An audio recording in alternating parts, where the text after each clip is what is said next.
अस्सलाम वालेकुम नाज़रीन, साइट में भलीकार आऊं मां सां गॾु नाज़िया मीर। नाज़रीन, प्रोग्राम में फोकस कंदासीं मुल्क के पॉलिटिकल फ्रंट ते हलंदड़ मामला ऐं अॼु कुझु मुआशी डेवलपमेंट्स जो ज़िक्र बि कंदासीं। IMF हिकु भेरो ॿीहर इहो ख़दशो ज़ाहिर कयो आहे त मुल्क अंदरि महांगाई वधी सघे थी ऐं उन कॉन्टेक्स्ट जो जंहिंजो ज़िक्र कयो वियो आहे त जेका ॿोॾ सबबु तबाही थी आहे उन करे जेके मुआशी हदफ़ हुआ उहे अणपूरा रहंदा, पूरा न थी सघंदा हिन साल, जंहिंजे करे महांगाई वधी सघे थी।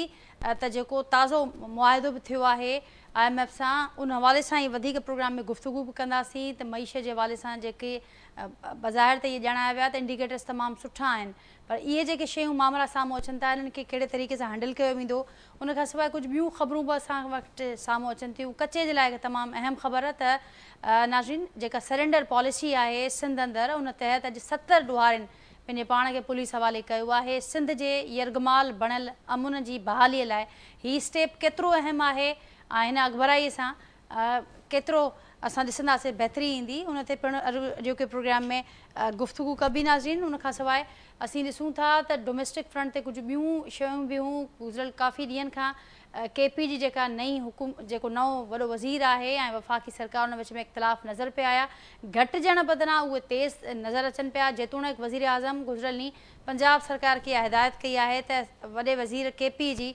बानी PTI सां मुलाक़ात वारे मामलनि जे हवाले सां हिदायत कई आहे त उनखे कुझु आसान बणायो वञे ऐं उन हवाले सां कुझु क़दम खयां वञनि।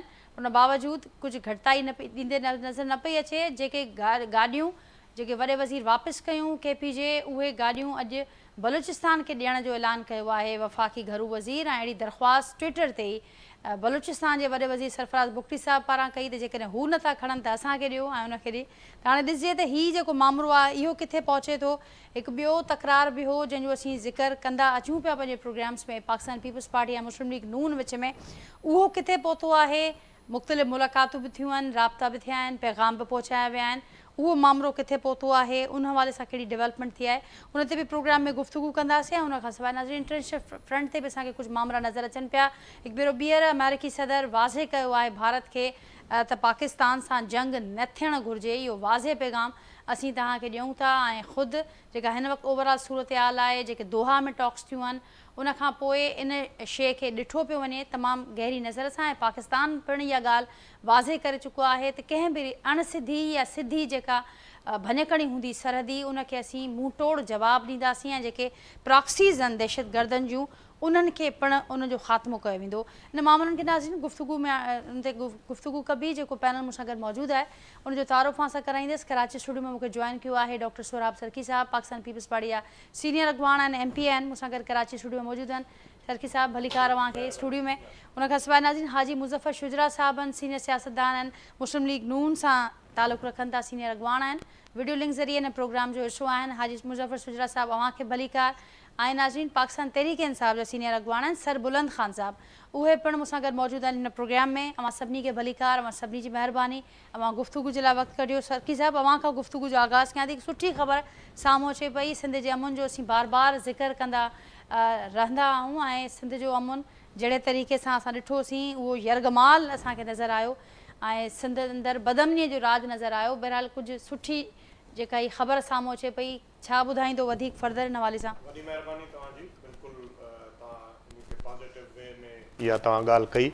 ऐं आम तौर ते मां ॾिसां थो मीडिया ते त काफ़ी जेके आहिनि माण्हू इन ते तनक़ीद करनि था, पर मुंहिंजे ख़्याल में त तमामु सुठी ॻाल्हि आहे। इन ते बाक़ाइदे होमवर्क थियो आहे ऐं अमुन अमान जी सूरत हाल तव्हांजे प्रोग्राम में काफ़ी दफ़ा असां डिस्कस बि कई आहे, ॻाल्हायो बि आहे।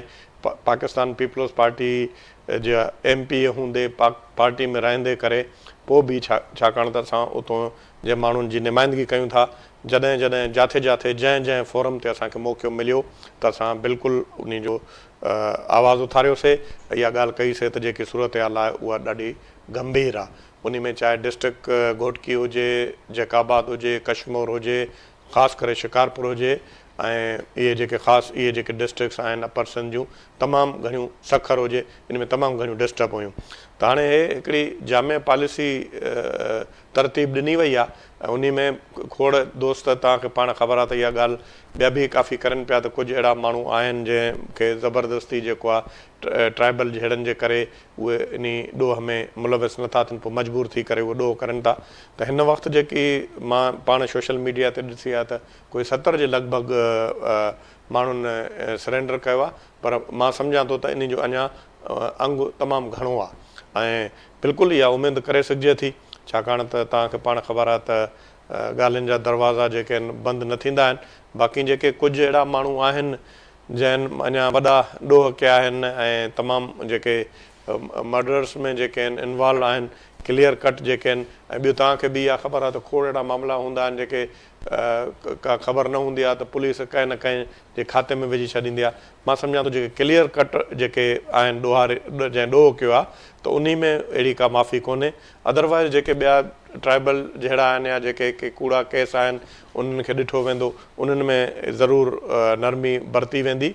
ऐं मां सम्झां थो त जेकी सूरत हाल आहे ऐं होम मिनिस्टर बि असांजो उते वियो आहे, माण्हुनि काफ़ी सरेंडर कयो आहे, त इनशा ताला इन सां असांजे इलाइक़नि में हालात बहितर थींदा। ऐं जेकी हिकिड़ी बहानो ॾिनो वञे पियो, तव्हां पाण सोशल मीडिया ते बि इवन जेके आहिनि हाणे त इहे जेके धाड़ेला चोर आहे इहे बि अची करे पंहिंजो मौक़िफ़ रोज़ु रोज़ु पेश करनि पिया त असां ॾोहारी न आहियूं, असां ते कूड़ा केस दाख़िल थिया आहिनि। हाणे इन सभिनी शयुनि खे मद्देनज़र रखंदे अॻे वधंदे इहो हिकिड़ो स्टेप खयों आहे। इनशा ताला मां सम्झां थो इन स्टेप सां इन इलाइक़नि में अमन अमान बहाल थींदो। ठीकु, तव्हांजी ॻाल्हि खे अॻियां वधाईंदा हाजी मुज़फ़र शुजरा साहिबु, अव्हां कीअं ॾिसो पिया आहिनि अॻभराईअ खे 70 ॾोहारनि, जंहिंमें काफ़ी अहिड़ा बि आहिनि जिन ते सरकार पारां इनाम रखियल हो, पंहिंजे पाण हवाले कयो अथऊं। सिंध जी अमुन जी बहाली जे हवाले सां हिन अॻभराई खे कीअं पिया ॾिसो? मां इहो सुठो क़दम आहे, गवर्नमेंट सुठो क़दम खयो आहे। पहिरियां त अमन अमान तमामु ॾाढो ख़तरनाक हद ताईं वियल हुयो ऐं माण्हू कंदकोट खां शिकारपुर ताईं घटि में घटि 10-15 टोलियूं हमेशह बीठियूं हूंदियूं ऐं रोज़ का न का वारदात थींदी हुई। पर गवर्नमेंट इहो अगरि स्टेप खयो आहे त इहो सुठो क़दम आहे। धाड़ेलनि खे बि खपे त हाणे सरेंडर कनि, छो जो धाड़ेल केतिरो गवर्नमेंट सां विढ़ी सघिबो, गवर्नमेंट सां विढ़ण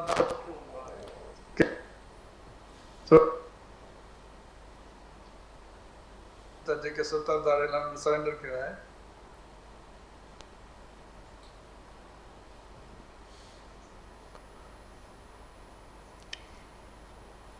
जी नाज़रीन, मुज़फ़र शुजरा साहिब जो आवाज़ असां ताईं न पियो पहुचे, कोशिशि कयूं था हुन सां ॿीहर राब्तो कयूं त जीअं असां हुनजी आवाज़ खे ॿीहर बहितर मां तव्हां ॿुधायां त थोरो ॿुधायां त हाजी साहिब जो बि तालुक़ु जीअं इहो ॿुधाए थो जेको इलाइक़ो कंदकोट शिकारपुर, हिते तमामु वॾी हिननि जी बाक़ाइदे ज़मीनदारी रही आहे, हिन जी ज़मीनदारी तमामु घणी ऐं उहो इन खे ॾिसो तव्हां उहो बि एप्रिशिएट करनि था ऐं उहो वधीक जेकॾहिं ॻाल्हि थींदी त उहो बि इन शइ जी ताईद कंदा त सुठो फ़ैसिलो थियो आहे।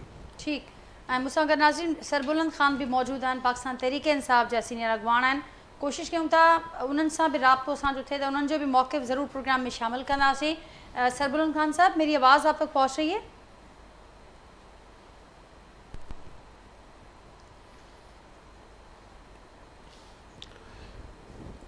नाज़रीन राब्तो मुनक़िद थी वियो आहे, कोशिशि कयूं था सरबुलंद ख़ान सां बि असांजो राब्तो बहाल थिए ऐं मुज़फ़र शुजरा साहिब सां राब्तो असांजो बहाल थी वियो आहे। मुज़फ़र साहिब, मुंहिंजो आवाज़ तव्हां ताईं पहुचे पियो हींअर? ॿुधो पिया मूंखे? जी मुज़फ़र शुजरा साहिब, मुंहिंजो आवाज़ तव्हां ताईं पहुचे पियो, ॿुधो पिया मूंखे?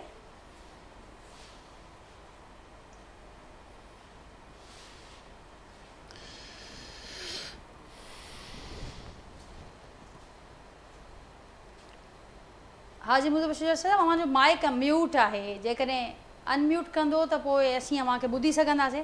सरबुलंद ख़ान साहब बि नाज़रीन असांखे जॉइन करे वरितो आहे, पाकिस्तान तहरीक इंसाफ़ सां जो ताल्लुक़ आहे। सरबुलंद ख़ान साहब अस्सलाम वालेकुम। आपको भी वेलकम करूंगी इस प्रोग्राम में। मेरे साथ डॉक्टर सोहराब सरकी साहब मौजूद हैं, हाजी मुज़फ़र शुजरा साहब मौजूद हैं।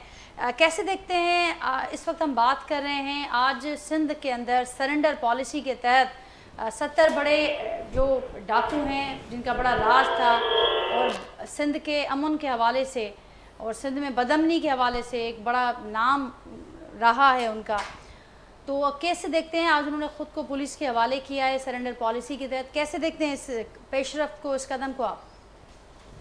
बहुत शुक्रिया आपका। देखिए, हमारा तो पॉइंट ऑफ व्यू ये है कि जो पाकिस्तान के सबसे मैं समझता हूँ सबसे तरक्की याफ्ता सूबा एक हवाले से है, जो जितना बजट इस सूबे को मिला है जिसे सिंध कहते हैं, उसमें लोग कच्चे और पक्के के दोनों डाकू से परेशान थे, क्योंकि ये कच्चे के डाकुओं के पक्के के डाकू जो हैं वो ज्यादा खतरनाक हैं। व्हाइट कॉलर वो चोरी करते हैं और फिर वो क्राइम पकड़ा भी नहीं जाता क्योंकि कानून के दायरे के अंदर करते हैं। इसके अलावा जो कच्चे के डाकू हैं जिन्होंने बेतहाशा लोगों का खून बहाया, लोगों से करोड़ों रुपए के तावान लिए, लोगों पर जुल्म जबर किया, लोगों के जो है छत छीनी, लोगों के रोजगार छीना, लोगों के वालिदैन भाई बेटे से उनको जुदा किया, क्या उनके साथ अगर नेगोशिएशन हो सकती है तो फिर तो उन सब के साथ हो सकती है। जो बलूचिस्तान में जो लोग सरापा एहतजाज हैं या केपी में सरापा एहतजाज है, उनके साथ बैठ के बात करने में क्या मजाका है? बंदे तो ये भी मार रहे हैं, वो भी मार रहे हैं, तो ये अगर दहशतगर्द है, वो दहशतगर्द है, तो ये कौन से दूध के धुले हुए हैं? इन्होंने तो वो दहशतगर्दी की रिकॉर्ड कायम की है, वो तो उनकी कुछ महरूमिया बकौल उनके वो है जिनको ग्रीवेंसेस है, जिनको सुनने की जरूरत है, लेकिन इनकी जो ग्रीवेंसेस है वो क्या थी? ये तो बदमाश थे ना भाई, ये तो लोगों को अगवा करके अगवा बराए तावान के पैसे मांगते थे और नहीं देने पर इनको कत्ल करते थे। सर्दियों में पानी में खड़ा करना, खड्डों के अंदर उनको पूरा 24 घंटे रखना, पूरे 24 घंटे में आधी रोटी देना, जुल्म जबर करना, जानवरों से बदतर रखना। लोगों की आप इंटरव्यू सुने तो आपका दिल दहल जाए। और सारा पाकिस्तान इस बात पर बार बार सवाल उठा रहा था कि आप तो वो दूसरों की बात कर रहे हैं, आप अपने घर के कच्चे के डाकुओं को सवाल नहीं सकते। इतनी इनकी नायल पुलिस थी कि ये डाकू नहीं समझ रहे थे। तो ये एक अच्छा इनिशिएटिव इस हवाले से तो हम इसको कहते हैं कि उन्होंने हथियार डाल लिए, रियासत के साथ तरखा में तस्लीम हो गए। ये इस हवाले से तो मैं समझता हूँ अच्छी बात है, लेकिन आया ये डाकू जितने बाकी हैं उनकी बेखैनी और उनको सफाया बहुत जरूरी है। तो इनका सफाया बहुत होना जरूरी है और निगोशिएशन अपनी रियासत के साथ जिनकी भी गिले शिकवे हैं उन सब के साथ होनी चाहिए। जो हमारे पाकिस्तानी हैं, हमारे भाई हैं, उनसे जो है हमें निगोशिएशन करनी है। जिनके जेन्युइन ग्रीवेंसेस हैं, जिनके जेन्युइन हमसे गिले शिकवे हैं, उनको बिठा के उनको हमने मेन स्ट्रीम में लाना है ताकि मुल्क को हम आगे बढ़ाएं। तकसीम दर तकसीम बलूचिस्तान चल रहा है, खेती चल रहा है, सिंध में जो अंदर की इजला है वो चल रहे हैं, पंजाब के अंदर भी आपने देखा TLP के साथ जो जुल्म और बर्बरियत और जारियत हुई है, ये पाकिस्तान की तारीख में कभी ऐसा नहीं हुआ है कि लोगों को बुला के कॉर्डन ऑफ करके उन पर क्लाशनकोफ और पीपी की गोलियां बरसाई गई और उनसे वो हक भी छीना गया जो पुरअमन एहतजाज करने वालों को होता है। उनको ये आसरा दिया गया कि आप अपने 4 बंदे भेजे, हम आपके साथ नेगोशिएशन करेंगे। और फिर एंड में ये होता है कि वो बेचारे लोग कह रहे हैं, मुझे नहीं पता, आई डोंट नो, ये आपके मीडिया के चंद लोग कह रहे हैं कि 250, 280, 300, कहीं तो हजारों लोगों की भी बात हो रही है कि ये वहां पर जो है वो अपनी जान से हाथ धो बैठे हैं। तो इस बात से ये पाकिस्तानी थे, मुसलमान थे, हमें उनकी सुननी चाहिए थी, बजाय उनके साथ ये वाला अमल करने के बजाय उनका डायलॉग करने की जरूरत थी, उनको जो है अपने साथ मिलाने की। और ये जो नफरत की घड़ी, ये जो आए हैं मोहसिन नकवी साहब और नासिर हुसैन शाह और MKM के लोग गए हैं सुन्नी तहरीक के जो रहनुमाओं के पास, ये एक अच्छा इकदाम तो हम देखते हैं कि है, लेकिन ये इकदाम से ये मसला हल होने वाला इसलिए नहीं कि जो जख्म दिए हैं उस जख्म को भरने के लिए अब बहुत बड़ा वक्त चाहिए होगा और उसके लिए एक ऐसी लीडरशिप चाहिए होगी जो इनको अपने गले से लगाए। और वो लीडरशिप इस वक्त कैदी नंबर 804 है, इमरान खान साहब हैं जो जेल में हैं, जिनको इन्होंने हर किस्म पाबंदी का सामना उनको लगाया हुआ है। उनसे मुलाकात की पाबंदी, उनकी बहनों पर को जेल में डाला जा रहा है, हमारे वर्कर्स को जो है वो जेल में डाला है, हमारे सारे मैंडेट को छीना गया। पाकिस्तान भर में हम जीते हैं, कराची से हम जीते हैं, सिंध से हम जीते हैं, आप बलूचिस्तान से हम जीते हैं। हम KP में हमारी सीटें ज्यादा थी, वो कम कर दी गई। पंजाब में हमारे पास सादा अक्सरियत थी, वो कम करके मरियम बीबी को नवाज शरीफ और शहबाज शरीफ, जो इस वक्त नवाज शरीफ जो है वो शर्म के मारे हुकूमत लेना नहीं चाह रहे थे, ये तो हमारे जो बहुत ही फर्माबरदार जो वजीर आजम है जिन्होंने इतनी तारीफें कर दी ट्रम्प साहब की कि वो हमारे लिए शर्मिंदगी का बाइस बना कि अगले दिन इसराइल ने हमला करके 35 फलस्तीनियों को शहीद किया। यानी कि वो जो अमन मुआहिदा था वो कहाँ गया? आए दिन हमारे मुसलमान भाइयों को शहीद कर रहे हैं और अब हम इब्राहिम जो वो एक हमारा एकॉर्ड है हम उस तरफ जा रहे हैं। तो आप मुझे बताएं, इब्राहिम एकॉर्ड का मतलब है कि आप इसराइल को तस्लीम करें, और यहाँ पूरा पाकिस्तान उम्मत मुस्लिमा इस एक बात पे इत्तेफाक है, चाहे किसी पार्टी का भी हो, कोई भी मेंबर हो और कोई भी मुसलमान हो, ये इस बात पे उनका ईमान है कि हुजूर पाक सल्लल्लाहु अलैहि वसल्लम ने कहा है कि हमारे दोस्त नहीं हो सकते, और कायद आज़म के फरमान के मुताबिक कि हम इनको कभी भी तस्लीम नहीं करेंगे। तो हमें उनको तस्लीम करने के बजाय अपना एक नैरेटिव जारी रखना चाहिए। जो हमारे खदशात है वो जेन्युइन है, वो आए दिन मजाइल और रॉकेट और ये चीजें फेंक रहे हैं और उसमें बेतहाशा लोगों को, मासूम लोगों को शहीद कर रहे हैं, जो अपने घर वापस आ रहे हैं। घर तो वहाँ है भी नहीं, उन बेचारों ने टेंट आरजी लगाए हुए हैं, छोटे छोटे उन्होंने आरजी दुकानें जो केबिन टाइप होती है रेडियो के ऊपर वो लगाई हुई है, वो उस पर भी मजाइल फेंक रहे होते हैं। तो मैं समझता हूँ एक तो इंसानियत होती है, चलो मुसलमानियत तो आप ये जो दीगर लोग हैं जो मुसलमानों पे जो इतराजात करते हैं वो तो चलो नहीं मानते, इंसानियत तो माने ना भाई। इस्लाम तो अमन का मजहब है, इस्लाम तो यकजहती का मजहब है, इस्लाम तो अमन और शांति का मजहब है। फिर वो बात तो आप छोड़ो, चलो इंसानियत की तो बात करो जो अंग्रेज और ये दूसरे लोग करते हैं कि इंसानियत क्या मुसलमान कोई इंसान नहीं है? वहाँ अमेरिका में जानवर की भी तो इज्जत है, लोग कुत्तों को इतना वो करते हैं और लोग जानवरों की हुकूक की बात करते हैं। यहाँ तो पता नहीं कौन कौन से हुकूक मार्च निकलते हैं पाकिस्तान में, और फलस्तीन के लिए अगर मार्च निकलता है तो हम अपने लोगों के ऊपर हम जुल्म ज्यादती करते हैं, अपने लोगों को हम गिरफ्तार करते हैं, उनको जेलों में डालते हैं और फिर उनसे हम बोलने का हक भी छीनते हैं।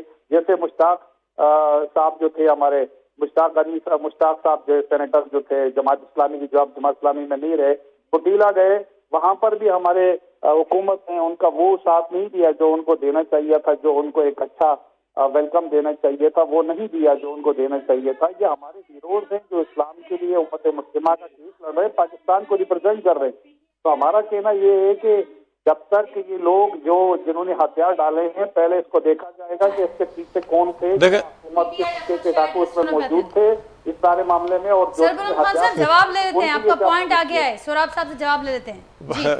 बात यह है कि मैं आपको बात बताऊं, उर्दू में बात करूं ताकि सरबुलंद भी वो बात समझें।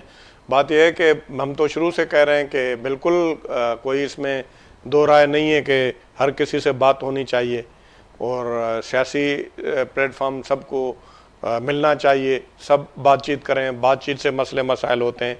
लेकिन बात तब ख़राब होती है जब आप खुदा न खास्ता स्टेट कोई मानने के लिए तैयार नहीं होते हैं, स्टेट के ख़िलाफ़ जो है वो बात करते हैं। तो उसमें तो फिर ये है कि कोई भी पार्टी हो या कोई भी सियासतदान हो, आमतौर पर बचपन से हमने यही सुना है कि कोई भी सियासतदान, कोई भी जितना भी चाहे बड़ा हो, वो मुल्क से बालातर नहीं है।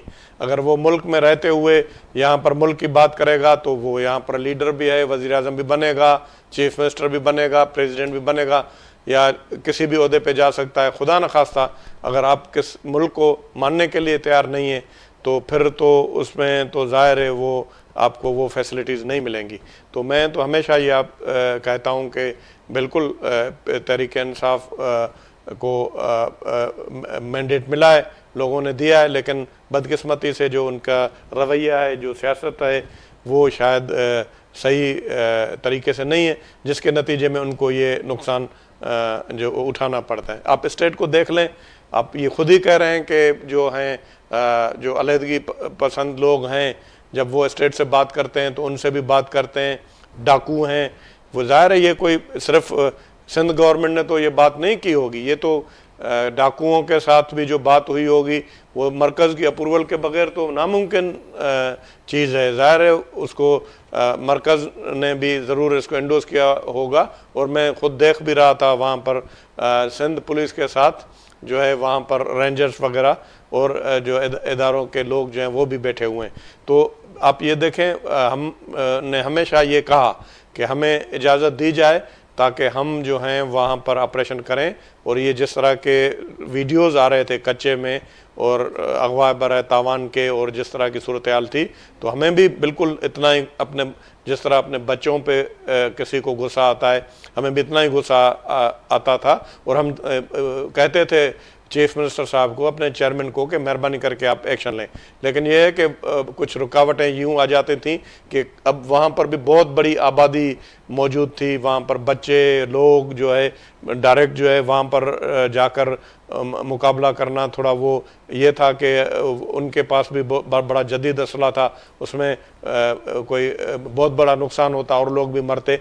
और हमने फिर ड्रोन का इस्तेमाल किया, वो भी हमें जब परमिशन मिली।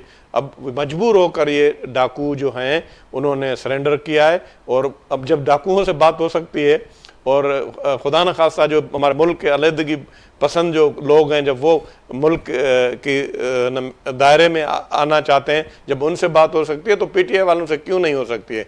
सिर्फ अपनी पॉलिसी को बेहतर करें तो पॉलिसी के बेहतर करने जरूरत। पर सुराब साहब इहो सवाल भी बार बार पैदा थो थिए, जीअं मां ॿुधायो त बहरहाल असीं सफ़ा जेके धाड़ेलो आहे उन्हनि खे मजबूर करे छॾियोसीं त जूं सरेंडर करण ते मजबूर थिया। त एतिरो इंतज़ारु छो कयो वियो, एतिरी देरि असां ॾिठो जीअं अवां पाण कुझु वीडियो जो ज़िक्र कयो, न रुगो हिकु आम माण्हू पर उहे कानून लागू कंदड़ इदारनि जा अहलकार असीं पाण ॾिठासीं त कहिड़े तरीक़े सां जेका असीं उहा हालत वीडियो में ॾिठीसीं, त हीअ मुसलसल एतिरे वक़्त ताईं ऐं हाणे कहिड़ी गारंटी आहे, कहिड़नि नुक़्तनि ते कहिड़नि पॉइंट्स ते मामला ते थिया आहिनि, इन ते भी काफ़ी सवाल आहे, ख़दशा मौजूद। ठीक आहे, राजा ॻाल्हि मां हिकिड़ी गुज़ारिश कयां तव्हांखे, मां तव्हांखे हिकिड़ो नंढो मिसाल ॾियां तव्हांखे, नंढड़ो तमामु सिंपल। मुंहिंजो तालुक़ु आहे ठुल्ल सां, ऐं ठुल्ल खां पोइ हिकिड़ी कैनाल वेंदी आहे, उनखे शाही कैनाल चवंदा आहिनि, जेकी बलोचिस्तान ऐं सिंध जी बॉर्डरी आहे, हाणे बि आहे। उते तमामु घणो क्राइम थींदो, कहिड़ो वक़्तु हुयो तमामु वॾे पैमाने ते क्राइम थींदो। पोइ एतिरो क्राइम हो जो माना हिन पासे ते न हो, उते हुयो। पोइ उते असांजो DIG हुयो सिबी बुलो साहब, उन खे शहीद करे विधो धाड़ेलनि, ऐं स्टेट उन में रिएक्ट कयो। उन में बाक़ाइदे उन पूरे हिन इलाइक़े में जंहिं सरेंडर कयो त उन्हनि खे सरेंडर करायो वियो, जंहिं न कयो त उते ऑपरेशन कयो। हाणे काफ़ी सालनि खां वठी मां तव्हांखे इहो ॿुधाए सघां थो त तव्हांखे पाण ख़बर आहे, जीअं हाणे कचे जा धाड़ेल अॻे जेको आहे पंहिंजो ईअं हूंदो हो त ॾोह करे वरी बलूचिस्तान में हलिया वेंदा, धाड़ेल बॉर्डर क्रॉस कंदा, पोइ वरी असांखे वरी उते परमिशन वग़ैरह वठणी पवंदी, ॾाढो ॾुखियो हूंदो, माना बिल्कुलु उते ॾाढी ॾुखी हूंदी जो माण्हू उते कंट्रोल थिए। हिन में मां तव्हांखे ॿुधायां त बाक़ाइदे पूरो हिकिड़ो माना पूरो प्लान आहे। उहो प्लान इहो आहे त जेके बि धाड़ेल आहिनि त उते पंहिंजी एक्सेस पैदा कई वेंदी, उते पुलिस स्टेशन क़ाइमु कयो वेंदो, बिल्कुलु पूरे हिकिड़े माना मुनज़म तरीक़े सां। मां तव्हांखे ॿुधायां हिते मुनज़म तरीक़े सां, त उन खे बाक़ाइदे हर शइ खे लुक ऑफ, तव्हां सही ॻाल्हि कयो आहे, बिल्कुलु माण्हुनि जा ख़दशा बि थी सघनि था, तव्हांजो बि ख़दशो थी सघे थो त अॼु सरेंडर करे सुभाणे क्लियर थी करे ख़ुदा न ख़ास्ता वरी जेको आहे इहे साॻी माण्हू जेके आहिनि उन ॾोहनि ते रही अचनि। इन्हनि जो बाक़ाइदे चेक एंड बैलेंस रखियो वियो आहे। उन में काफ़ी शयूं जेके आहिनि उहे जेके माण्हू अहिड़े क़िस्म जा आहिनि, ख़ुदा न ख़ास्ता जेके सफ़ा बेरोज़गार आहिनि, त उन्हनि खे जेको आहे उन्हनि खे रोज़गार जो बि को बंदोबस्तु करे ॾियण जी बि का ॻाल्हि कई वई आहे। त हिकिड़ो कंप्लीट जामे बाक़ाइदे मां सम्झां थो त मां तव्हांखे ॿुधायां त तक़रीबन 3 सालनि 4 सालनि खां वठी इन ते इहा 2-3 सालनि खां वठी इहा डिस्कशन हले पई मुख़्तलिफ़ पहलुअनि खां। हिकिड़ो त ऑपरेशन वारो पहलू बि हुयो, तव्हां पाण ख़बर आहे त जीअं माना ख़ुदा न ख़ास्ता ऑपरेशन थिए थी त 4-5 धाड़ेल आहिनि, उते 500 ॿिया माण्हू आहिनि, नंढा नंढा ॿार आहिनि, त उन में जेकॾहिं मथो जेको उहो त हिकिड़ी जंग वारी सूरत हाल हूंदी आहे। त उन में हर शइ खे ॾिसणो पवंदो आहे, जेके बि पुलिस हुजे या जेके इदारा आहिनि या गवर्नमेंट्स आहिनि, उन सभिनी शयुनि खे ॾिसी करे मां उमेद इहा कयां थो इनशा ताला त जेको इहे कमु थियो आहे इहो बिल्कुलु प्रॉपर थियो आहे ऐं सोची सम्झी थियो आहे। उन खे हिकु त मर्कज़ जी हिमायत हासिलु आहे, उन खां पोइ कैबिनेट में बाक़ाइदे इन ते थारोली डिस्कशन थी आहे। कैबिनेट में जेके असांजा मिनिस्टर वेहनि था उहे उन्हनि खे पूरे सिंध जो मैंडेट मिलियल आहे, ऐं उन्हनि ज़ाहिर आहे पूरे सिंध जी नुमाइंदगी कंदे उते पूरे डिस्कशन करे इहो जेको प्लान थियो त इन्हनि खे सरेंडर करायो वञे। इन में माण्हुनि खे इहा बि आहे, जीअं हाणे सरबुलंद चए थो त माण्हुनि सां हिननि एॾो तशदुद कयो, त जंहिंजा जेके केस आहिनि, जेके उन्हनि ते माना अहिड़े मर्डर जा केस या एॾा ख़तरनाक केस आहिनि, त उहे कोर्ट उन खे डिसाइड कंदी त उन्हनि जो छा थींदो। अदरवाइज़ जंहिं ते माना हल्का फुल्का जा ग़लति केसिस आहिनि त उन खे बाक़ाइदे हिकिड़ो मैकेनिज़म ठाहियो वियो आहे, उन खे ॾिसी करे उन्हनि माण्हुनि खे रिलीफ मिलंदो ऐं उहे माण्हुनि इहा कमिटमेंट कई आहे ऐं इनशा ताला मां सम्झां थो त इन सां तमामु बहितरी थींदी। अमन अमान जी सूरत हाल ख़राबु हुई, असां हुकूमत में रही करे बि तव्हांजे चैनल ते बि इहा ॻाल्हि कयूं पिया त हालात ख़राबु आहिनि ऐं हालात ख़राबु थियण जे करे वॾो मसइलो थींदो आहे। तव्हां पाण ॾिसो त असांजी वॾे में वॾी मार्केट हुई एशिया में वॾे में वॾी चांवरनि जी कंदकोट जी, ऐं हालत इहा आहे जो माण्हू कंदकोट में तव्हां पाण ॾिसो था। हाणे मां का ॻाल्हि लिके त कोन थी, जेकॾहिं असां पीपल्स पार्टी में वेही करे उन शयुनि खे असां चऊं त न ईअं न आहे त हिकु हिकु जाइ ते जेको आहे उहो भते वारी ॻाल्हि बि करनि पिया, डायरेक्ट ॻाल्हाइनि पिया, ब्लैकमेल बि करनि पिया, ॿारनि खे बि खणनि पिया ऐं मतिलबु ईअं महसूसु थिए पियो जॾहिं अची घिरी करे कंहिं बि शहर में कंहिं माण्हू खे जेकॾहिं अगवा करे वञनि त उन में जेको आहे पुलिस मुकमल तौर ते उन ते कंट्रोल न करे सघे पई। त इहे सभु मामला जॾहिं एॾी हद ताईं पहुता उन खां पोइ हिकिड़ी पॉलिसी ठही आहे ऐं इनशा ताला मां सम्झां थो त उन में बहितरी थिए। क्लीन चिट न ॾिनी वेंदी, जेके ख़तरनाक धाड़ियल हुआ, जेके मामला हुआ, उन्हनि खे बाक़ाइदा जेको हिकिड़ो प्रोसेस आहे उन मां गुज़ारियो वेंदो आहे। उन खां पोइ जेका ही धारा जंहिंखे क़ौमी धारा चऊं था त उन में हू असांखे शामिलु थींदे नज़र ईंदा। सरबुलंद खान साहब भी मुझसे गॾु मौजूद हैं, हाजी मुजफ्फर शुजरा साहब भी मौजूद हैं।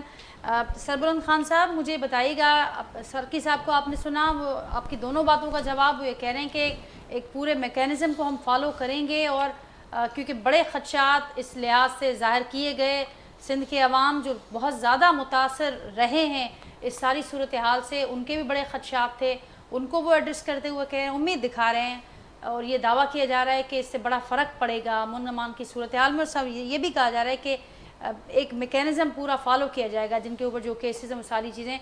किस कदर आप पुरुम्मीद हैं इस सारी सूरत हाल से और आपको क्या नज़र आ रहा है कि, और जो सेकेंडली उन्होंने बात की जो आपने भी कही कि जब सबके साथ बात हो सकती है तो फिर पाकिस्तान तहरीक इंसाफ या दूसरों के साथ क्यों नहीं हो सकती, तो वो ये कह रहे हैं कि एक जो एटीट्यूड है वो बड़ा मैटर करता है। क्या कहेंगे आप? देखिए जी, एक तो सरकी साहब बहुत ही सुलझे हुए इंसान है, बहुत अच्छे से हम साथ आते हैं शोज में और असेंबली में भी। तो कहने का मकसद ये हमारा कि अगर ये बातचीत के लिए या बात करने के लिए काबिल थे तो क्या और लोग काबिल नहीं है? इन्होंने जिस तरीके से लोगों को जदोखोब किया, लोगों को अगवा किया, करोड़ों रुपए लिए, लोगों को जान से मारा, तो अब सारे ये बातें अगर हम ये इसके खिलाफ नहीं है, हम कहते हैं बातचीत सब पे होनी चाहिए। और जो रह गए हैं वहां पर कच्चे के डाकू जो रह गए हैं, क्या उनकी क्या गारंटी है कि कल वो वारदात नहीं करेंगे? क्या ये लोग मदद करेंगे उनको पकड़वाने में? वो ये इनके साथ खड़े होकर उन डाकुओं का खात्मा करेंगे जो लोगों को फोन करके जो सस्ती ट्रक और लड़कियां और बिजनेस के लालच देकर बुलाते हैं और फिर उनको अगवा करके कच्चे के इलाके में ले जाते हैं और फिर उनके घर वालों को फोन करके, और अक्सर ये सिंध से, कराची से, सिंध के मुख्तलिफ इजला से, जिसमें हैदराबाद भी शामिल है, नवाबशाह भी है, लड़काना भी है, कराची भी है, बहुत सारी जगहों से लोगों को बुलाते हैं, कैथी से बुलाते हैं, पंजाब से बुलाते हैं। और फिर अगर यहाँ कोई ऑपरेशन होता है तो ये जो बॉर्डर का इलाका है पंजाब का, रहीम यार खान की तरफ शायद है, वो उस तरफ चले जाते हैं और वहाँ कोई ऑपरेशन हो तो यहाँ आते हैं। तो इनको ये एडवांटेज है, एक कोलैबोरेशन होनी चाहिए पंजाब हुकूमत और सिंध हुकूमत की, और इन तमाम कच्चे और पक्के डाकू दोनों की बेखतीनी होनी चाहिए। पक्के के डाकू वो है जो आवाम को लूट रहे हैं।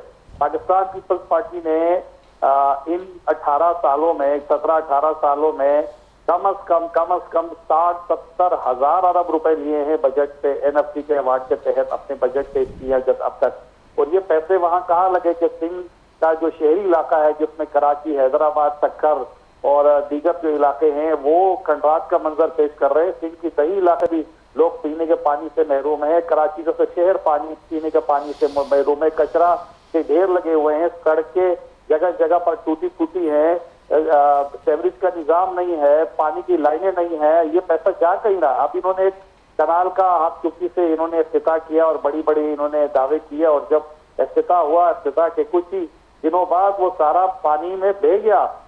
इतना नाकिस और गैर मेयारी काम किया गया था कि वो सब का सब पानी में बह गया। और ये नाअहली जो है, ये बैड गवर्नेंस, इसका जवाबदेह कौन है?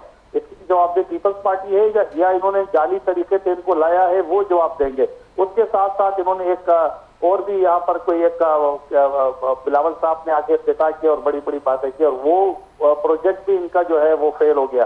तो कहने का मकसद है, कल मुस्तफा कुरैशी साहब की कान टूटी है कि वो घर के सामने उसके इतने खड्डे थे।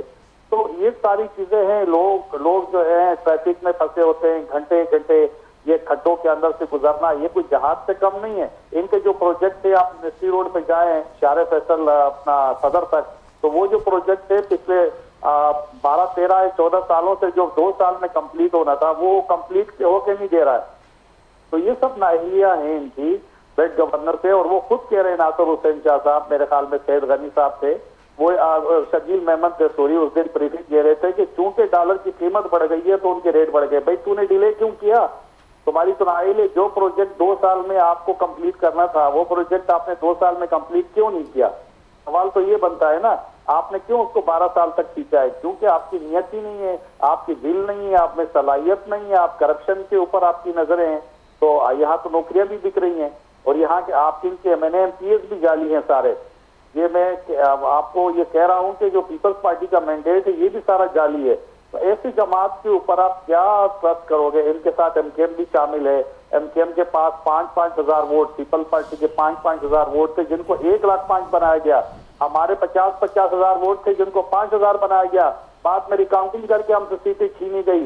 इसका जवाब कौन देगा? इलेक्शन कमीशन ने जाली तरीके से, सुल्तान सिकंदर राजा ने पाकिस्तान भर में से 10-15 सीटें दोबारा रिकाउंटिंग करके इनको दिलाई है कौमी और सूबाई असेंबली की, जो भारी अक्सरियत से जीते हुए जी, जिसमें मैं भी शामिल हूँ। तो कहने का मकसद ये है कि ये कानून की, आइन की धज्जियां बिखेरने वाले इलेक्शन कमीशन के अमले और उनके सहूलतकार और जिन्होंने इसका बेनिफिशियर है, उन सबको आर्टिकल 6 लगा के उनको कटहरे में लाना चाहिए। ये अवाम के मैंडेट पे डाका ये जो है ये आता है गद्दारी की जिम्मे में। जिस तरीके से अगर बगावत करते हो, मुल्क के खिलाफ साजिश करते हो, मुल्क के खिलाफ साजिश में आता है। तो इलेक्शन कमीशन का भी एहतसाब होना चाहिए, जो उनके बेनिफिशियर पार्टियां हैं उनका भी होना चाहिए। और हम ये कहते हैं कि ये जो हुकूमत है इस वक्त पीपल्स पार्टी और नून लीग की और MKM की, ये इस वक्त बोझ बन चुकी है हमारे रियासत के ऊपर। बेड गवर्नेंस की वजह से बदनामी हो रही है रियासत की, क्योंकि वो काम नहीं कर पा रहे, आगे नहीं बढ़ पा रहे, लोग परेशान हैं। लेकिन सरबुलंद खान साहब, यही कुछ मसाइल KP के साथ भी रहे। आपने कहा कि जहाँ PTI का मैंडेट ले लिया गया और आपने सारी बातें की, हम उससे जवाब लेंगे, लेकिन साथ साथ जहाँ पर PTI को मैंडेट मिला है गुज़िश्ता कई सालों से, वहाँ पर अब हम इस वक्त देख रहे हैं कि कुछ इख्तिलाफात की वजह से और कुछ ख्वाहिशात की वजह से वहाँ पर देख रहे हैं कि सारा निज़ाम ठप है। अब तीनों सूबों का निज़ाम चल रहा है, एडमिनिस्ट्रेशन वहाँ पर काम कर रही है, लेकिन KP में ऐसा कुछ नहीं हो रहा। और उसका जो वजह बताई जा रही है कि मामलात के हवाले से PTI बातचीत के लिए तैयार नहीं है। कोई भी अगर हाथ बढ़ाया जाता है तो PTI उस तरफ हाथ बढ़ाने को तैयार नहीं है। कंपनसेशन अपनी जेब से दी है, हमने सेहत कार्ड दिया, हमने एजुकेशन कार्ड हम दे रहे हैं, हम हमारे काम है, इस वजह से लोग हमारे साथ हैं।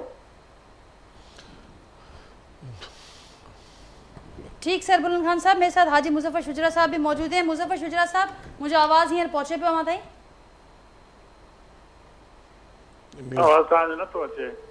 मुझे आवाज़ हींअर मां ताईं पहुंचे पियो? तव्हां जो आवाज़ अचे पियो मुजफ्फर शुजरा साहब? मुझे आवाज़ मां ताईं पहुंचे पियो? मूंखे ॿुधो पिया मां?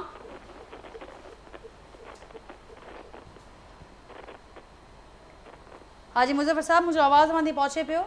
मूंखे ॿुधो पिया मां?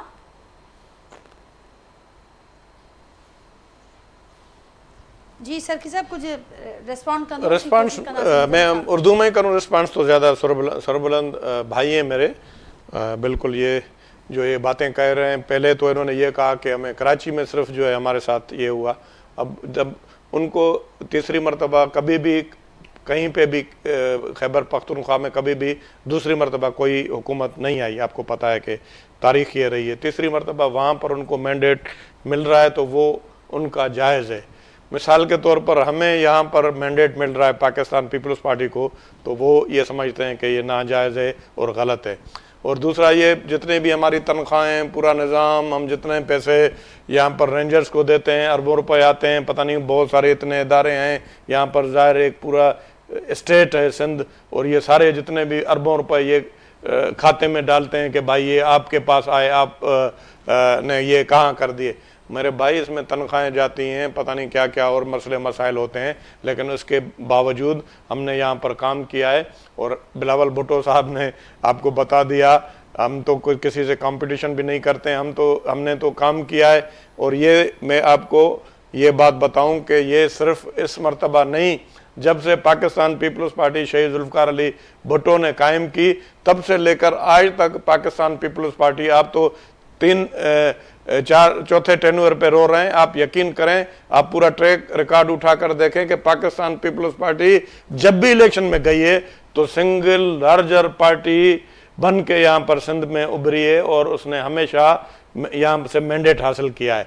और ज़ाहिर लोग जब सबसे बड़ा जो है फैसला करने वाले वो अवाम है। बिल्कुल दुरुस्त पर जो सरगी साहब तो ज़ाहिर है जो फैसलो करणो है अवाम के करणो है, पर जेका ॻाल्हि उन्हनि कई त खणी मैंडेट के जेकॾहिं साइड ते बि रखूं पर उन खां गॾोगॾु जिन मसइलनि जो उहो ज़िक्र कयो हुननि, उहे मसइला सिंध जो अवाम हुजे या पूरे मुल्क जो अवाम हुजे पंहिंजे पंहिंजे जान ते मसइलनि खे फेस करे। ॾिसो मां हिकिड़ी गुज़ारिश कयां थो, इहे मसइला जेके आहिनि मां सम्झां थो त जेके मुंहिंजो भाउ ॿुधाए थो, ख़ैबर पख्तूनख्वा में सिंध खां तमामु वधीक माना ख़राबु मसइला आहिनि। हितां खां बि वर्स्ट जेकी आहे उहा बैड गवर्नेंस आहे, अमन अमान न आहे, उते तव्हां वञो जेको आहे तव्हांखे बग़ैर नंबर प्लेट जी जेको आहे को सिस्टम कोन्हे।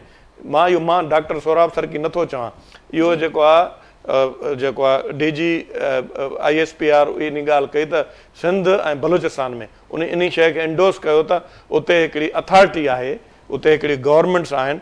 बाक़ी असां सां त इहो वैदन रहियो आहे, बींग सिंधी तव्हांखे पाण ख़बर आहे त पहिरें ॾींहं खां वठी इहा ॻाल्हि कंदा आहिनि त साईं इहे जेके आहिनि माना उधर गांव से उठ के आते हैं यहाँ आकर हुकूमत करते हैं। बाबा असांजो सूबो आहे, असांखे माण्हू हितां जा मैंडेट ॾियनि था, हाणे इहा त असांजी का ख़ुशकिस्मती आहे, असां चऊं था जो असां सिंधी आहियूं। सिंधी त बाबा वज़ीर आज़म बि थिया आहिनि, सिंधी हाणे सदर बि थियो वेठो आहे, सिंधी जेको आहे चीफ इंशाल्लाह त हालतूं ॾिसो हिकिड़े हेल्थ जे हवाले सां कुझु ॿियूं शयूं आहिनि जंहिंमें काफ़ी असां बहितर आहियूं। मुज़फ़र साहब मुंहिंजो आवाज़ अमन ताईं पहुचे पियो? इन खां त डायरेक्ट फ़ोन ते अचे हा त मामो वधीक बहितर।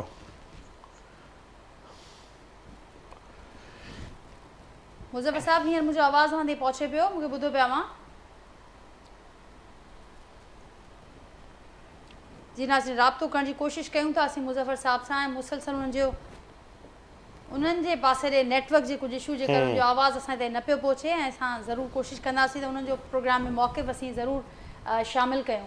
ऐं गॾोगॾु जेका ॻाल्हि हिन वक़्तु हले पई त जीअं हुननि ॻाल्हि कई PTI वारनि नेगोसिएशन जी, अवाम बि चयो त हुननि खे पंहिंजे जेको रवैयो आहे उन ते नज़रसानी करणी पवंदी, पर जेका PTI वारा ॻाल्हि कनि था त ज़ाहिर आहे गवर्नमेंट जेका वफ़ाक़ जी आहे, मरकज़ी हुकूमत खे थोरी वधीक अञा अॻु भराई अवां सम्झो पिया त वफ़ाक़ी हुकूमत जेके हिन वक़्त ताईं स्टेप खयां आहिनि उहा सेटिस्फैक्ट्री आहिनि, ऐं रुगो मसइलो जेको आहे या जेका सॼी ज़िम्मेवारी चऊं हिन वक़्तु जेका सूरत KP अंदरि आहे या जेको हुनजो रवैयो आहे उहो सॼी PTI ते आहे। असल में मुंहिंजो जेको पंहिंजो ओपिनियन इहो आहे त PTI अहिड़ी क़िस्म जूं ॻाल्हियूं करे थी, माना हिकिड़ो डायरेक्ट अची करे ISPR जेकॾहिं का ॻाल्हि करे थी उन जे ख़िलाफ़ु जेको आहे उहा हिकिड़ी ज़ाहिर आहे हिकिड़ी फ़ौज आहे, त उन जे ख़िलाफ़ु जेको आहे पूरी दुनिया जे अंदरि जेको आहे पंहिंजी फ़ौज जे ख़िलाफ़ु कोई बि न ॻाल्हाईंदो आहे।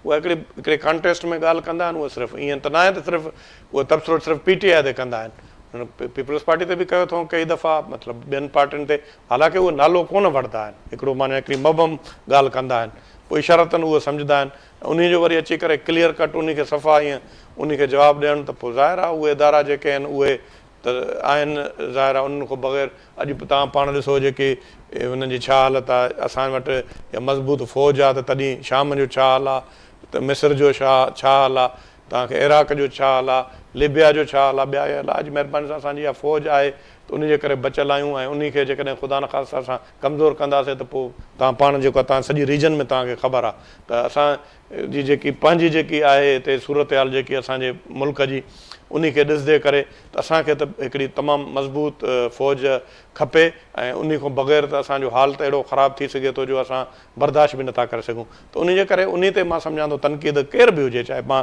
इवन पीपल्स पार्टी में पीपल्स पार्टी हुजे या जेको आहे नून लीग हुजे, मां PTI जे लाइ नथो चवां, त कम अज़ कम जेको आहे उन्हनि खे तव्हां हिकिड़े साइड ते रखी करे अॻे अचो ॻाल्हायो, ऐं मुल्क आहे उन में ज़ाहिर आहे इहे आम तौर ते हिते नाजिया ईअं थींदो आहे त जेकी बि पार्टी हाराईंदी आहे उहा एस्टेब्लिशमेंट ते उहो हणंदी आहे माना इल्ज़ाम, त त पोइ वरी कॾहिं वरी उहे पार्टियूं जेके हाराईंदियूं आहिनि त वरी हुकूमत में बि अची वेंदियूं आहिनि। मोहतरमा बेनज़ीर भुट्टो साहिब तव्हां पाण ख़बर आहे त 17 अलाए 13 सीटनि सां गॾु 97 में बि असेंबली में वेठी पंहिंजो किरदारु अपोज़िशन जो अदा कयईं। वरी उन खां पोइ पाण ख़बर आहे त 97 खां पोइ 2002 में वरी 2008 में वरी असांजी हुकूमत बि अची वई। ऐं अॻे तव्हां ख़बर आहे त उन में हाणे त पीटीआई हिन ॻाल्हियुनि खे साइड ते रखी करे हाणे त हो प्योरली ॻाल्हाइनि था त असांखे केपी अंदरि जेके मसइला आहिनि या असांखे जेकॾहिं दोहा टॉक्स में थियूं त असांखे ऑन बोर्ड न पियो वरितो वञे। मुज़फ़र साहब सां बाल थियो हाणे वरी ट्राई मुज़फ़र साहब अमां ताईं मुंहिंजो आवाज़ पहुचे पियो? हाणे अचे पियो जी। त मुज़फ़र साहब असां सां गॾु सरबुलंद ख़ान साहब मौजूदु हुआ ऐं डॉक्टर सौराब साहब मौजूदु आहिनि। हू ॻाल्हि कनि पिया पीटीआई वारा दोस्त त जेकॾहिं तव्हां धाड़ेलनि सां बि ॻाल्हायो था, ॿियनि सभिनी सां ॻाल्हायो था त पीटीआई वारनि कहिड़ो ॾोह कयो आहे जो असां जेकॾहिं ज़िक्र कयूं था त असां जूं गाॾियूं नाक़िस आहिनि, तव्हां खणी उहे बलूचिस्तान खे था ॾेई छॾियो, असांजी ॻाल्हि ई नथा ॿुधो, दोहा टॉक्स जो ज़िक्र हू कनि था त असांखे उन में बि ऑन बोर्ड न रखियो वियो जॾहिं त केपी दहशतगर्दी ख़िलाफ़ु जंग जे कॉन्टेक्स्ट में सभिनी खां अहम सूबो आहे। त हाणे हे कहिड़े रीति ख़दशा दुरुस्त कंदो ऐं वधीक छा चवंदो आहे हिन मामले ते? ॾिसो नादिया, पीटीआई में मां बि रहियो आहियां, मां बि सीनियर वाइस प्रेसिडेंट हुयुसि पीटीआई जो। जी। पीटीआई में असल में साहब जी सफ़ा कोन्हे, सियासत में टाक्स थींदियूं आहिनि, हिननि में टाक्स जी साहब कोन्हे, हमेशह यलगार कंदा आहिनि, पोइ हुन में नुक़सानु पाण पंहिंजी पार्टी खे ॾिनो आहे। पर हमेशह जमहूरियत में त ॻाल्हाइणु थींदो आहे, कंहिंसां बि ॻाल्हाइबो आहे। तव्हां ॾिठो हूंदो हाणे सॼी दुनिया हिक ॿिए सां ॻाल्हाए थी पई। असांजो मसइलो अफ़गानिस्तान सां उहो ॻाल्हाइण जे ज़रिए हल थियो। ही ॻाल्हियूं कंदा त पोइ गवर्नमेंट उन्हनि सां सहकार कंदी न। हाणे कल्ह टोडे प्राइम मिनिस्टर जी मीटिंग हुई, हाणे हिन में जेकॾहिं चीफ मिनिस्टर नथो अचे त पोइ तव्हां छा सम्झो था त कहिड़े क़िस्म जी पार्टी आहे? जेकॾहिं इहे नथा कनि, सहकार नथा कनि त पोइ ज़ाहिर आहे असां को उनजे लाइ उहो कोन कंदासीं त भई हीअ वेही पाकिस्तान जे ख़िलाफ़ु ॻाल्हाइनि, असां हुनजी ॻाल्हि ॿुधूं। पाकिस्तान जे ख़िलाफ़ु जेको बि ॻाल्हाईंदो इंशा ताला असांजी फ़ौज असां सभु गॾु आहियूं ऐं हुनखे हमेशह निंदियो आहे, निंदी रहंदासीं। असांजो कमु इहो कोन्हे त असां खामखा कंहिंजी चापलूसी कयूं, खामखा कंहिंखे इहे कयूं। असां सच ॻाल्हायूं था त पीटीआई में साहब कोन्हे। भाई साहब हिन वक़्तु रुगो इहो पिया चवनि त असांजी पंहिंजे लीडर सां मुलाक़ात करायो, क़ाइद सां मुलाक़ात करायो, जंहिंजे करे काबीना जी जोड़ जख बि मुकमल न थी सघी आहे। हू ॼाणाइनि था त असांजा जेके पुलिस जा जवान आहिनि फ्रंट फुट ते बि विढ़नि था, पर हुननि जूं जेके गाॾियूं आहिनि उहे नाक़िस आहिनि, नाकारा आहिनि। त हिन वक़्तु हू जाइज़ ख़दशनि ते ॻाल्हाइनि पिया, त हिन वक़्तु उन्हनि खे एड्रेस छो न पियो कयो वञे? गुज़िरियल ॾींहुं वज़ीर आज़म साहिबु हिदायत त कई आहे, पर जेकॾहिं हिकिड़ो माण्हू जो रिकॉर्ड आहे त उहो हमेशह पाकिस्तान जे ख़िलाफ़ु अलॻि ॻाल्हाईंदो आहे। उहो जेकॾहिं हाणे थी वियो चीफ मिनिस्टर ऐं ॻाल्हियूं बि नथो ॿुधणु चाहे गवर्नमेंट जूं, त पोइ हुन सां छा कहिड़े क़िस्म सां ॻाल्हायूं असां हुननि सां? ठीकु, त पोइ इहो केतिरो वॾो चैलेंज अवां सम्झो था त दहशतगर्दी ख़िलाफ़ु जंग जे कॉन्टेक्स्ट में हिन वक़्तु हुन अफ़गानिस्तान सां अमन मुआहिदो थियो आहे, भारत वारा मामला बि असांजे ॾाढो हलंदड़ आहिनि। त हिन माहौल में, हिन सूरत हाल में जेकॾहिं हिकु अहम सूबो, पूरो सूबो हिकु पेज ते न हुजे वफ़ाक़ सां, त पोइ हीउ केतिरो वॾो चैलेंज आहे? ॾिसो न, हिकिड़े ज़माने में मोहतरमा बेनज़ीर भुट्टो साहिबा जॾहिं प्राइम मिनिस्टर हुई त पंजाब जो जेको चीफ मिनिस्टर हूंदो उहो बि ईअं मीटिंगनि में न ईंदो हो। पर पोइ आहिस्ते आहिस्ते हुनखे ख़बर पइजी वई त सवाइ वफ़ाक़ असां हली नथा सघूं, त पोइ हुननि वफ़ाक़ वारनि सां गॾु थियासीं।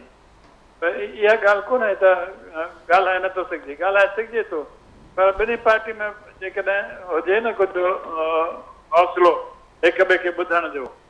बाक़ी इहा त ॻाल्हि ठीकु न आहे न त कंहिं जॻह चइजे त को ख़राबु आहे, बसि हिकदमि चइजे फिलहाल माण्हू ख़राबु आहे न ॻाल्हाईंदासीं। पोइ ईअं न ॻाल्हाइण सां त मसइला वधनि था पिया न। ठीकु, पर भाई साहिब हाणे पीपल्स पार्टी वारा वेठा आहिनि, सौराब साहिबु मूंसां गॾु हिते मौजूदु आहे। पीपल्स पार्टी वारनि सां परचाइण जी अवां कोशिशूं कयूं, हू त ॻाल्हाइण लाइ बि तयारु आहिनि, ॻाल्हियूं बि थियूं, उनजो छा थियो? अञा ताईं जंहिंखां पुॼे थो ॿुधाए थो त ॻाल्हियूं हलनि थियूं, इख़्तिलाफ़ ख़तमु थी विया? असां ॿई हिक ॿिए जा इलाही आहियूं ऐं घर में जेकॾहिं ठाह हूंदो आहे ॿ ठाह ज़रूरु टकंदा आहिनि, पर हिन जो मसइलो इहो कोन्हे त असां में को वॾी रिफ्ट आहे। असां में का रिफ्ट कोन्हे, असां पाण में पहिरियां बि गॾु हुआसीं, हाणे बि गॾु आहियूं, आईंदा बि गॾु रहंदासीं।